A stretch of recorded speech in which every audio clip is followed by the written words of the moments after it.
Hello నమస్తే, welcome to రచ్చా media. నేను మీ శివప్రసాద్.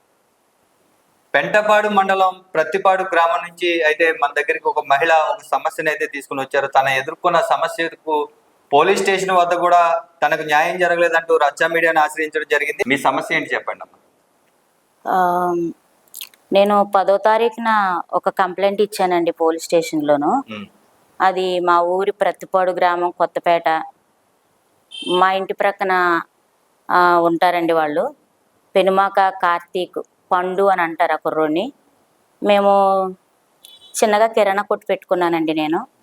అయితే కొట్టుకాడికి వస్తూ పోతూ ఉంటాడు. షాంపూలని పప్పులని అవి ఇవి కొనుక్కుంటూ ఉంటాడు ఆ కుర్రోడు. నేను ఆ కుర్రోడికి అవన్నీ సరుకులు ఇస్తూ ఉండేదాన్ని. అయితే వచ్చి కూడా తను నా దగ్గర మిస్బిహేవ్ చేస్తూ ఉండేవాడు. చెప్పాను నేను, తప్పు నాన్న, నేను నీ తల్లి లాంటిదని, నాకు 2 అబ్బాయిలు ఉన్నారు. ఓ బాబు బెంగళూరులో చదువుతున్నాడండి, ఒక బాబు వచ్చేసి నర్సాపురం చదువుతున్నాడు. నేను వికలాంగురాలిని, నాకు భర్త చనిపోయాడు. నేను చాలా కష్టాల్లో ఉన్నానురా, ఏదో పిల్లల్ని పెంచుకోవాలి, నేను చాలా బాధలు పడి పిల్లల్ని హయ్యర్ స్టడీస్ చదివిస్తున్నాను, దయచేసి ఇలాంటి అసహ్యమైన పనులు నా దగ్గర చేయొద్దని చెప్పేసి నేను చాలాసార్లు ఆ కుర్రని వారించాను. అయినా కూడా ఆ అబ్బాయి వినకుండా రోజు రాత్రులు వచ్చి కొట్టు దగ్గరకు వచ్చి 9 అయినా 10 అయినా 11 అయినా వస్తానే ఉండేవాడు. తలుపులు కొడతానే ఉండేవాడు, రాళ్ళు ఇచ్చుకుని తలుపులు కొట్టేవాడు. భయంతో చాలాసార్లు నేను ఆ అబ్బాయికి చెప్పేదాన్ని, ఎందుకురా ఇలా చేస్తున్నావు నువ్వు అని. అయినా కూడా ఎప్పుడు వినలేదు ఆ కుర్రోడు నా మాట. మిస్బిహేవ్ చేయడం అంటే ఎలాగమ్మా? ఏం చేసేవాడంటే ఆ తలుపు కొట్టగానే తలుపు తీసిన వెంటనే ఆ యొక్క ఫోను, అటు దగ్గర ఉన్న ఫోన్ తీసి అందులో ఫోన్ వీడియోస్ అవి నాకు చూపిస్తూ ఉండేవాడు. ఆ అవతల నుంచుని గుమ్మం పట్టుకుని నుంచుని ఆ ఫోన్లో వీడియోలు చూపిస్తూ జిప్ తీసి ఇష్టానుసారంగా చాలా భయంకరంగా ప్రవర్తించేవాడు. అప్పుడు నేను చెప్పేదాన్ని, తప్పురా, ఇలాంటి పనులు చేయకూడదు, ఈ టైంలో నువ్వు ఇలా రాకూడదు కూడాను అని చెప్పి గట్టిగా అరవడంతో మా అమ్మగారు పక్క గదిలో పడుకుంటారండి. ఆవిడకి సుమారు 75-80 సంవత్సరాలు ఉంటాయి. ఆవిడ పరిగెత్తుకుని వస్తుందని చెప్పేసి నేను కేకలేస్తా ఉండేదాన్ని. ఆమె వచ్చేటప్పటికి ఈడు పారిపోయేవాడు. అలా ప్రతిసారి కూడా రాత్రుళ్ళు అలా పారిపోతూ ఉండేవాడు. నేను కిరాణా కొట్టులో సరుకులు తెచ్చుకోవడానికి వెళ్తా ఉండేదాన్ని. అప్పుడు దారిలో నేను కరెక్ట్గా రాజీవ్ గాంధీ బొమ్మ నుంచి మలుపు తిరిగేటప్పటికి బొమ్మ వెనకాల ఉంచినవాడు తాగేసి ఫుల్గాను. ఈ కుర్రోడు తాగుతాడు, గంజాయి తాగుతాడు, సిగరెట్లు తాగుతాడు, ఏంటి అన్ని అలవాట్లే ఉన్నాయి, లేని అలవాట్లు లేవు. ఇంటి పక్కన పిల్లలు కూడా, ఆడపిల్లలు ఒక వీడొచ్చిన పిల్లలు ఉంటారు, వాళ్ళ చెల్లైనా తమ్ముడైనా నీ ఉండేది కాదు, వాళ్ళకు కూడా ఫోన్ వీడియోస్ వీళ్ళ మదర్ కూడా చూపిస్తూ ఆ ఇంట్లో ఆ పిల్లల్ని లోపలికి లాక్కొచ్చి వాళ్ళని ఏదో రకంగా పాపానికి అలవాటు చేస్తూ వాళ్ళ వీడియోలు వాళ్ళ ఫోన్లో రికార్డ్ చేసేవారు.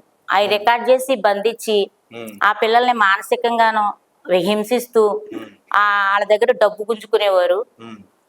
ఎప్పుడైనా సరే వాళ్ళ తల్లిదండ్రులకి చెప్తానని గతంలో అంటే ఒక 7 సంవత్సరాల క్రితం ఒక అమ్మాయి, ఒక 13 ఏళ్ల బాలికని ఈడు మానసికంగా ట్రాప్ చేసి ఏంటి ఆ అమ్మాయిని ఫోన్ చేసి కూడా వెళ్ళి ఆ అమ్మాయిని లొంగ తీసుకోవాలని చూశాడు మరి. కానీ ఆమె దేవుడి దయ వల్ల ఆమె అతని బారిన పడకుండా ఆవిడ తప్పించుకుంది. ఇలా చాలా విషయాల్లో అతను ఊర్లో అతను చేయని పని అంటూ లేదు. పెద్దవాళ్ళని కొట్టడం, గొడవలు చేయటం, అనేక విషయాల్లో దందాలు చేయటం, రౌడీగా ఉండటం, తర్వాత ఏదైనా చేస్తే నాకేంటి, నాకు వెనకాల డబ్బు ఖర్చు పెట్టే తల్లిదండ్రులు ఉన్నారు. తర్వాత తల్లిదండ్రులు చెప్పారమ్మా ఇలా జరుగుతుంది ఏంటి అసలు? నేను చాలా సార్లు పక్కింటి విషయాలు అడిగేదాన్ని, నా విషయం కూడా చెప్పేదాన్ని. కానీ వాళ్ళు ఎప్పుడు కూడా లెక్క చేయలేదు. మా అబ్బాయి అలాంటోడు కాదు, చాలా మంచోడు, నువ్వే అబద్ధం ఆడుతున్నావు అని అన్నారు. పోలీస్ స్టేషన్ లో ఏం చెప్పారు మీరు? వాళ్ళు ఏమన్నారు మీతోటి? పోలీస్ స్టేషన్కి వెళ్ళాను. నేను సుమారు 7 పేజీలు లెక్క రాసుకున్నాను, అది కంప్లైంట్ రాసుకున్నాను. రాసుకునేటప్పటికి ఇచ్చాను ఎస్ఐ గారికి, చెప్పుకున్నాను నా బాధని ఇలాగా అని చెప్పుకున్నాను. ఆయన సరే అమ్మా మేము చూస్తాము అని తీసుకొచ్చి పట్టుకురండి అని అన్నారు. అన్న తర్వాత నేను వచ్చేసాను. ఇంకా ఉమ్, 10వ తారీఖున ఇచ్చానండి కంప్లైంట్. ఈ రోజు వరకు 26వ తారీఖు అండి ఇవాళ.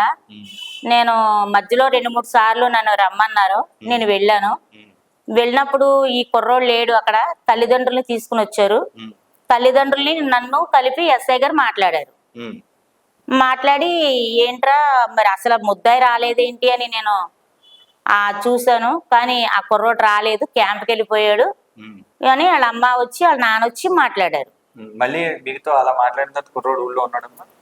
ఊళ్ళో ఉండటం ఏంటి, మా ఇంటికి వచ్చాడు, కొట్టు దగ్గరకు వచ్చాడు, ఫెవికిక్ కొనుక్కున్నాడు. ఉమ్, మళ్ళీ అలా క్యాంప్కి వెళ్ళిపోయేటప్పుడు కూడా నేను వెళ్ళిపోతున్నానని నాకు చెప్పాడు కూడా. మళ్ళీ ఉమ్, ఎందుకు వెళ్ళిపోతున్నానని చెప్పాడో ఏంటో రహస్యాలు మాకు తెలియక ఉమ్, అవి వాళ్ళ సెల్ ఫోను రికార్డ్ ఆన్ చేసుకుని వచ్చి ఉమ్. మళ్ళీ నేను వెళ్ళిపోతున్నానని చెప్పాడు. నేనేమి మాట్లాడలేదు. మీ వాళ్ళ కుటుంబంతో కాకుండా మీరు చుట్టుపక్కల వాళ్ళకి ఈ విషయం ఏమైనా చెప్పడం కానీ, వాళ్ళు ఏమన్నా మీ తాలూకు వాళ్ళకి చెప్పడం, పెద్ద మనుషులకు చెప్పడం ఇలాంటిది ఏమైనా జరిగిందమ్మా? మా పెద్దమ్మకి చెప్పానండి నేను చాలా సార్లు. మా పెద్దమ్మ నాతోనే ఉంటది 24 గంటల్లో, ఉమ్, ఒక 15 గంటలు నాతోనే ఉండేది. ఆవిడకే చెప్పాను, వీడి వల్ల నాకు ప్రమాదం వచ్చింది, ఉమ్, ఈ ప్రమాదం నన్ను ఇలా పాడు చేసి ఇలా ఉన్నాడు పెద్దమ్మ అని అంటే, చాలా సార్లు 3 సార్లు మా పెద్దమ్మ ప్రార్థన నుంచి వచ్చిన తర్వాత ఈడు మా ఇంటికాడ ఉండి ఉమ్, అలాగా వీడియోలు చూపించేటప్పుడు ఆవిడ సడన్ గా వచ్చి మా మధ్యలో కూర్చునేది. ఉమ్, ఆవిడ చూసాడు పారిపోయేవాడు. ఉమ్, ఓసారి నైట్ టైం కూడా వచ్చాడు, 8-9 టైంలో కూడాను. ఉమ్, అప్పుడు కూడా పెద్దమ్మ పరిగెత్తుకుని వచ్చేటప్పటికి మళ్ళీ పారిపోయాడు. ఉమ్. అరుస్తుంటే పారిపోతున్నాడు, ఎవరైనా ఉంటే పారిపోతున్నాడు, ఎవరు లేకపోతే ఆ ఇష్టానుసారంగా నిలబడిపోయి అదే టార్చర్ మెంటల్ టార్చర్ పెట్టేస్తున్నాడు. అసలు పోలీస్ స్టేషన్ లో మీకు పోలీసులు మీ తరపున ఎలా స్పందించారమ్మా మీరు కేసు కంప్లైంట్ పెట్టిన తర్వాత? ఒక 15 రోజుల తర్వాత నేను 10 రోజుల తర్వాత వెళ్ళడం జరిగిందండి. ఉమ్, అక్కడికి వెళ్ళిన తర్వాత అక్కడ వాళ్ళు న్యాయం చేస్తానమ్మా మీకు, ఏమీ పర్వాలేదు అని ఆవిడ రిసెప్షనిస్ట్ గారు అన్నారు అక్కడ. ఉమ్, అన్న తర్వాత 15 రోజులు అయిపోతుందండి, ఇప్పటికి నేను కంప్లైంట్ ఇచ్చి ఇప్పటి వరకు ఏ విధమైన ఎఫ్ఐఆర్ నమోదు చేయలేదు ఉమ్, అని చెప్పి నేను అడిగినప్పుడు, నేను కంప్లైంట్ ఇన్ని పేజీలు రాయకూడదు, నువ్వు రేపు రొద్దుట వచ్చి కనపడు, ఉమ్, మంచి కంప్లైంట్ రాసివ్వాలి మాకు 2 క్లుప్తంగానని చెప్పేసి అన్నారు. ఉమ్, సరే నేను వెళ్ళిన తర్వాత ఆవిడ దౌర్జన్యంగా నా మీద, నేను చెప్పిందే నువ్వు రాయాలి, ఎవరు కానిస్టేబుల్? కానిస్టేబుల్ గారండి, బయట రిసెప్షనిస్ట్ గారు ఉంటారు. ఉమ్, ఆవిడ నేను చెప్పిందే నువ్వు రాయాలి, నీ ఇష్టం వచ్చినట్టు చెప్తే కుదరదు, అవన్నీ రాయడానికి కుదరదు అసలు ఉమ్, అని చెప్పి ఆవిడ 2 సార్లు పేపర్ని లాగేసుకుని ఉమ్, గబగబా ఆవిడ చెప్పినట్టే రాయించుకుంది. ఆవిడ ఎలా చెప్తే అలా నన్ను రాయమన్నారు, నేను అలాగే రాసి ఇచ్చాను. ఫైనల్ గా మీకు ఏం న్యాయం కావాలంటారు? ఏం న్యాయం కావాలని చెప్తున్నానంటే, నా పిల్లలిద్దరూ చాలా తండ్రి లేని పిల్లలు. నేను చూస్తే విధవరాల్ని, నడవలేను. నా బిడ్డ, నా చిన్న కొడుకు భుజాలను ఎత్తుకుని పైకి ఎక్కాడు ఎక్కడికైనా సరే. చూసామమ్మా.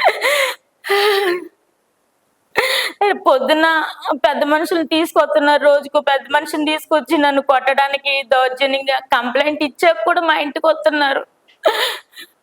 ఎవరు పట్టించుకుని నాదుడు లేడు. నేను అందుకే మీడియా ముందుకు వచ్చాను.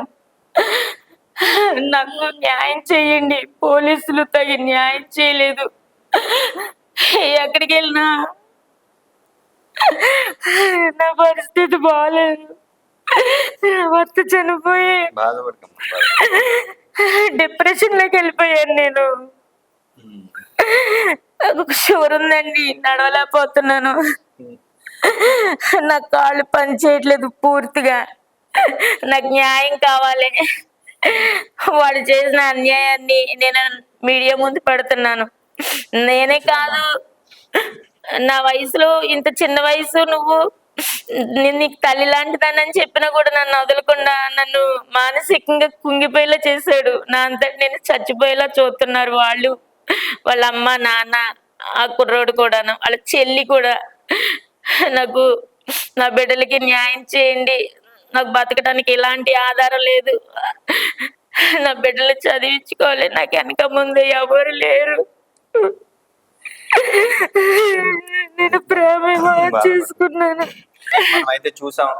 ఖచ్చితంగా ఒక తల్లి వయసున్న దివ్యాంగురాల్ని పట్టుకుని వేధిస్తున్నారని పోలీస్ స్టేషన్ లో కంప్లైంట్ చేసిన ఒక కంప్లైంట్ కాపీని కూడా మళ్ళీ తిరిగి రాయాలంటూ, వారికి నచ్చినట్టుగానే కంప్లైంట్ కాపీ రాయాలంటూ కూడా పోలీసులు కూడా తనకు న్యాయం చేయలేదని, తనకు ప్రాణహాని ఉంది, ఇద్దరు బిడ్డలను చదివించుకుంటూ కష్టపడుతున్నానని, తన తల్లి ముసలితనంతో ఉండడంతో తనకు ఏ ఆధారం లేదు, తాను నడవలేని పరిస్థితిలో ఉన్న తనపై ఇటువంటి వేధింపులకు పాల్పడుతున్న వారిపై కఠిన చర్యలు తీసుకోవాలైతే ఆవిడకి న్యాయం జరిగే వరకు కూడా రచ్చ మీడియా కూడా పోరాటం చేస్తూనే ఉంటుంది. చూస్తూనే ఉండండి మీ అభిమాన ఛానల్ రచ్చ మీడియా.